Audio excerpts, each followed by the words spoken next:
কয়টা প্রেম করেছো? প্রেম প্রচুর। পরকীয়া যারা করছে তাদেরকে মানে একদম ভ্যানিশ করে দিতাম। এত কথার মধ্যেও মজার একটা ব্যাপার হচ্ছে, আমি যে গল্পটা শুনলাম যে মুম্বাইতে শাকিব খান যখন শুটিং করছিলেন তখন মহেশ ভাট শাকিব খানকে দেখেই চিনে ফেলেছেন এবং গ্রিটিংস করেছেন। তো এটা জানার পরে তোমার কেমন লেগেছে? অবশ্যই ভালো লেগেছে, প্রাউড লেগেছে। নিজের মানুষের যখন অনেক ভালো কেউ কিছু বলে তখন ভালো লাগাটা কিরকম হতে পারে মানে ভাষায় বোঝানো যায় না। তবে যদি জানতে চাও বলবো যে ভালো লাগাটা দ্বিগুণ হয়ে গেছে শাকিব খানের প্রতি। আর কার থাকবে। ওকে, সো এবার একটু তোমার নিজের সম্পর্কে এক লাইনে অনেকগুলো প্রশ্ন করব, তুমি এক লাইনে অনেকগুলো উত্তর দেবে। তোমার প্রিয় জায়গা? দেশের মধ্যে না বাহিরে, কোথায় ইচ্ছা মতো যে কোনো মনে আমার জায়গা আমার দেশের বাড়ি বগুড়া। কোন স্বপ্ন এখনো পূরণ হয়নি? সিনেমায় আরো ভালো কিছু গল্প যদি অভিনয় করতে পারতাম তাহলে ভালো লাগতো। কোন জিনিসটা লাইফ থেকে চেঞ্জ করে ফেলতে চাও? সত্যি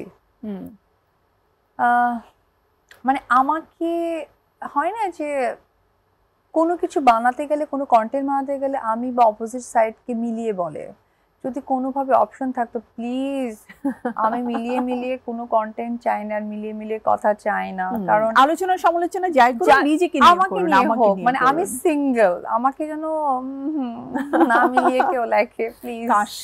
এই স্বপ্নটা যদি পূরণ হতো। হ্যাঁ, মানে শাকিব খান ঠিক আছে, শাকিব খান, আমি আবরাম, দ্যাটস ইট, এর বাইরে আর কোনো কিছু না মিলাই। হ্যাঁ। তোমার সবচেয়ে বড় নেশা কি?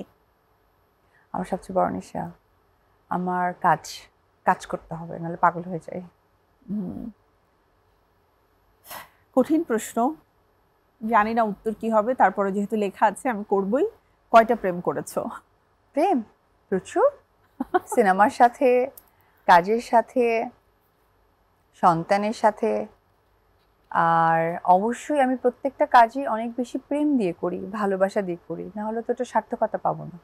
প্রশ্ন এক লাইনের, উত্তর অনেকগুলো লাইনের। আপনার যেটা পছন্দ হবে আপনি সেটাই পিক করবেন।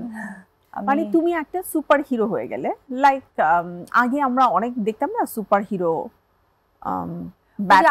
আমাকে নিয়ে মানে হয় না যে আমার পরিবারকে নিয়ে গসিপ করুক, কোনোদিনের জন্য ভুল করে আমার সাথে সবার মাথা থেকে অন্য টপিক গুলো সব বের করে ফেলবে, আমাকে নিয়ে যেন মানে অন্য কাউকে না মিলিয়ে, মানে হয় না যে ধরো লাল হলো না সবুজ, সবুজ হলো না, আমি আমার পরিবারকে নিয়ে ইচ্ছা মতো আপনারা গসিপ করেন, আমার পরিবারকে নিয়ে ইচ্ছা মতো করেন প্লিজ, আর অন্য কিছুর সাথে আমাকে মেলায়েন না। আমি জাস্ট আর একবারে যদি বলো পরকীয়া যারা করছে তাদেরকে মানে একদম ভ্যানিশ করে দিতাম।